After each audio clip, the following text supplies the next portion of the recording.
hope I get it right this time, because it's really difficult to talk about this book, but this is one of the best books I read all year and I want to do it justice. I'm Jack, this is Fred Bookjoy, and today I want to talk to you about Cuckoo Land by Anthony Doerr. Cuckoo Land is really hard to define. It's hard to put it into a specific genre.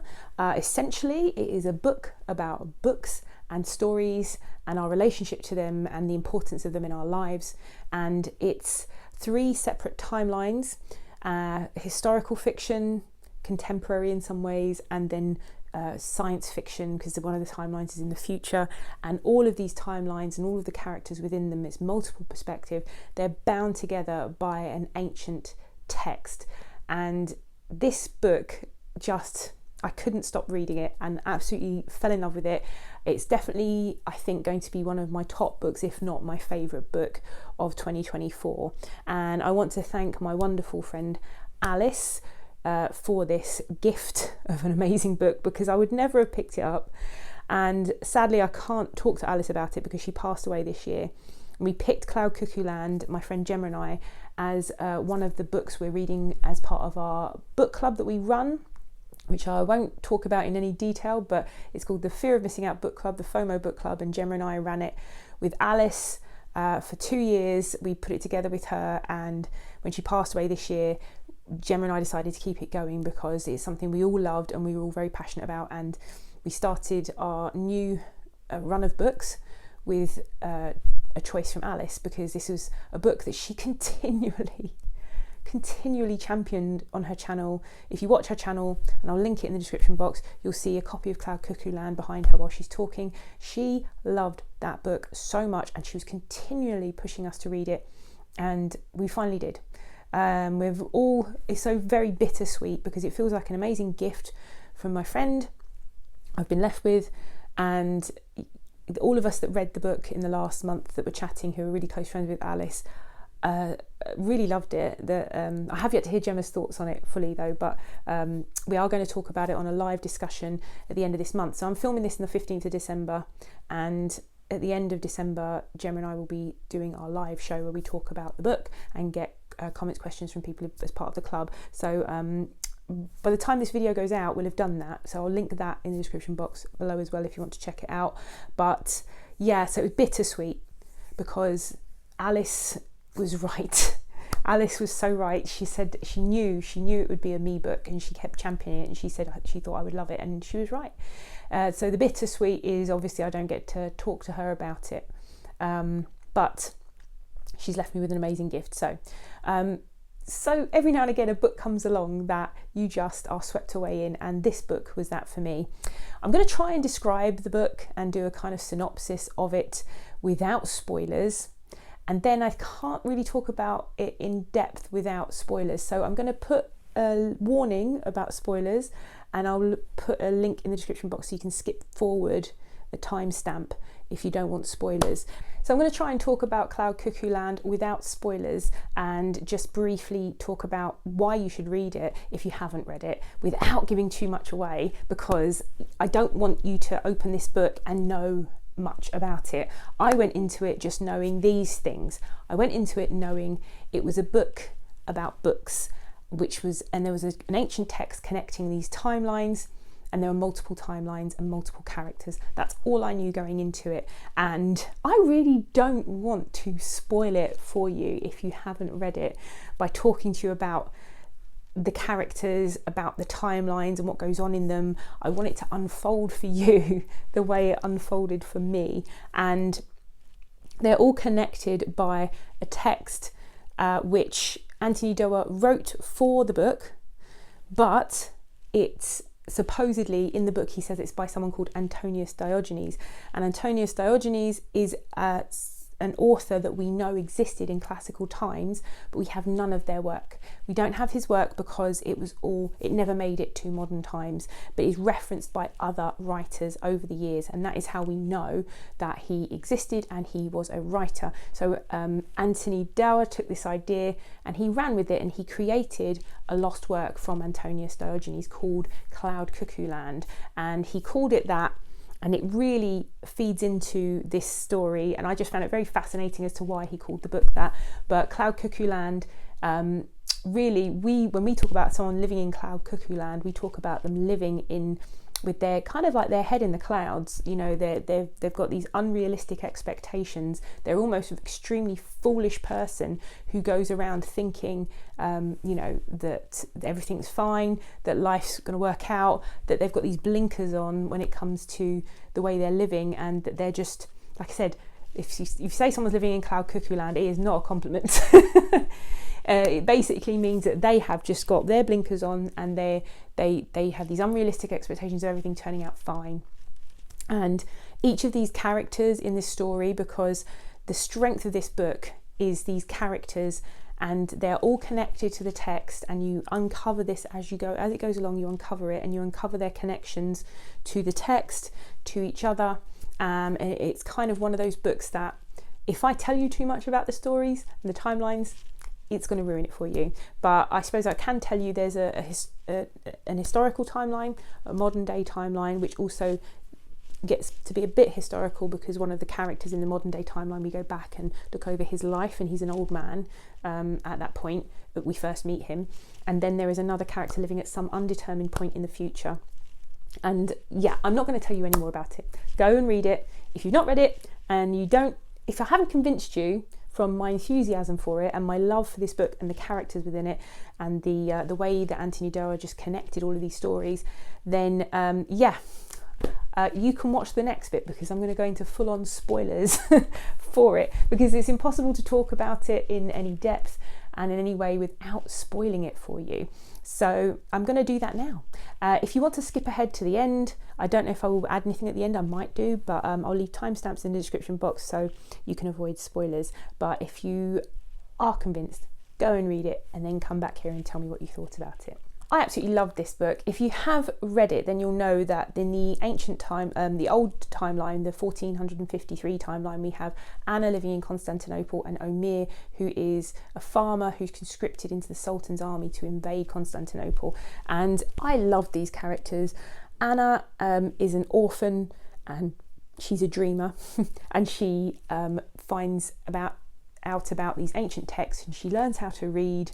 Highly unlikely scenarios that she would learn how to read, but she learns how to read, and she also goes into this old monastery looking for ancient texts to sell to these Italian scholars who are looking for texts to save from Constantinople, because I think it's very certain that Constantinople is going to be invaded, and so people are coming to kind of pick apart what's left of the city before the Sultan invades with his army.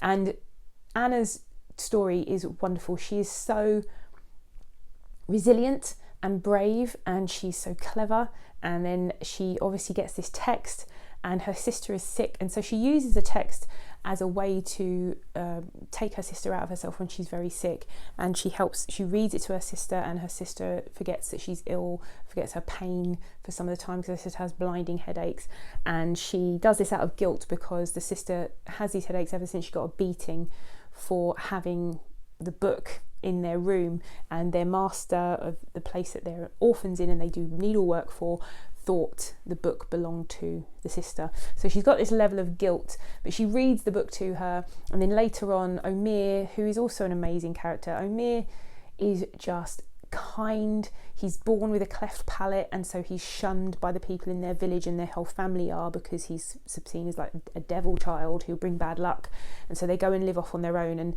unfortunately then his lovely oxen that his care for animals is just wonderful, and the themes of nature in this book, and nature and animals, plants, is really strong throughout this book. But Omir is then conscripted into the army so that his poor old oxen can pull that huge cannon that's eventually going to bring down the walls of Constantinople. And so their stories run into each other when they're both trying to escape everything that's horrific, and she's got the book with her, and they hide the book, and then eventually they get married and have children. And when her children are sick, she's reading the book to her children. And throughout the book there are several quotations where they talk about slipping the trap, like the book allows them to slip the trap, which I'm going to have a little look on my quotations that I marked. Yeah, it's said several times, and then later on one of the characters who's thinking about why this book has been written and that's Zeno, whose story starts off in modern times when he's an old man, and he has translated Cloud Cuckoo Land, but he's not quite there yet because it's fragmentary and it's only been discovered and it's got bits missing, and he's trying to translate it. And he's ultimately helped by the children who are on their summer holidays and they're bored in the library, and the librarian's like, why don't you read the story to them, because they will like it, and they love it, and they help him kind of figure out some things about it. And he says, Diogenes, whoever he was primarily trying to make a machine that captured attention, something to slip the trap. And that phrase, slip the trap, is mentioned several times throughout the text. This idea of distraction, of, you know, using books and stories as a way to escape our lives. And then I feel like that really links powerfully with this idea of Cloud Cuckoo Land and utopia, and this medieval ideal of cocaine, or whatever it was called, where you would have as much food as you need to eat, you don't need to worry, like life isn't hard, and the books are allowing us to kind of escape our realities of life for a short time. And and it's all kind of linked to this idea. I loved the fact that when we skip forward to the modern timeline and we have Zeno's story, which is tragic as well, so all these characters have such tragic lives, and they're all kind of also idealizing and lying to themselves really about their lives at certain points, because this idea of Cloud Cuckoo Land is about people who are living in an unrealistic or fantastical ideal, and this links back to that concept of the land of milk and honey. And then at one point or another, each of these characters is fooled into thinking that they're in their own Cloud Cuckoo Land. So for instance, Anna, at one point, she thinks, when the Italians are going to buy all these books from her, so she's finding these lost books in this old monastery, which is where she discovers the text, because she wants to sell them to these Italians. And at one point it's within her grasp that she's going to go and she's going to have a good life, she's going to have enough to eat, that she's not going to be scared or beaten or abused the way she has been, because she's going to get out of this, she's going to slip the trap, you know, she's going to get out of it. Omir, when they're invading Constantinople initially, it's this idea that they're going to get in there, and Constantinople is this, they're constantly telling each other these stories in the army. Oh, when we get in there, there's going to be a house for everybody. They're so rich and they're so lazy, and we're going to take their riches and we're going to have all of their riches. So there's constant like striving towards this ideal, this kind of Cloud Cuckoo Land ideal. Seymour is another character who, in the book, he is the teenager who basically becomes an eco-terrorist, because when he first moves to this town where Zeno lives in Idaho, he lives in a trailer park with his mum, but behind it there is this amazing forest, and within the forest he finds an owl who he goes to visit every day, and he just becomes obsessed with owls, with nature, and he has a lot of hypersensitivities to noise. He seems like he's neurodivergent in some way, and he has a lot of like hypersensitivity to noise, to things around him, to people talking too much, that kind of thing. And he finds peace in nature, and he becomes obsessed with nature and birds and owls, and then that woods gets destroyed by a company to build housing. And so he falls down this kind of eco-terrorist pipeline, and he is convinced by someone online to build a bomb. And again, it's this idea, when he's convinced by this person who's posing as a woman that he kind of falls in love with, she's talking to him about this camp that they're living in. It's a secret camp where they're being trained and they're going to resist, you know, and people aren't taking climate change seriously, but here we are. And he's got this idea, this vision in his head of this perfect ideal society that he wants to live in. So yeah, and then later on, Constance, who is living aboard a ship, she is supposedly living aboard a ship that's going towards this planet that's going to save mankind, and it's going to take generations to get there, but when they get there, it's going to be this wonderful place, and they're going to build this amazing society, and everyone's there working together. And that they're all kidding themselves, because the big twist in the book being that they are not going to this planet. They haven't even left Earth. They have just been living in this bunker while the world is just slowly turning into this uninhabitable place, or so they believe. And so she is stuck in this bunker, and again, it's this entire society that she's been living amongst for generations lying to themselves about the ideal that they're living in. So yeah, I thought this book was wonderful, and the story connecting them all, and the idea that they all lose themselves in these stories, and the themes were just so strong. Stories, nature, reality, and climate change, because of course when we find out how all the stories are connected, it's just so very narratively satisfying. So yeah, I'm going to stop talking spoilers now, and I'm just going to do a bit of an outro for people. So those were my spoilery thoughts are finished. I'm just going to say, if you haven't read Cloud Cuckoo Land, read it. If you have read Cloud Cuckoo Land, I'd be really interested in your thoughts. I absolutely loved the story, the structure, the themes, the characters. I could quote endlessly from this book. It's rare to find a book that has made me so enthusiastic for it, and I do want to reread it at some point. And hopefully if I reread it, it will have even more meaning, because I'll start to unpick and see things that I didn't notice before.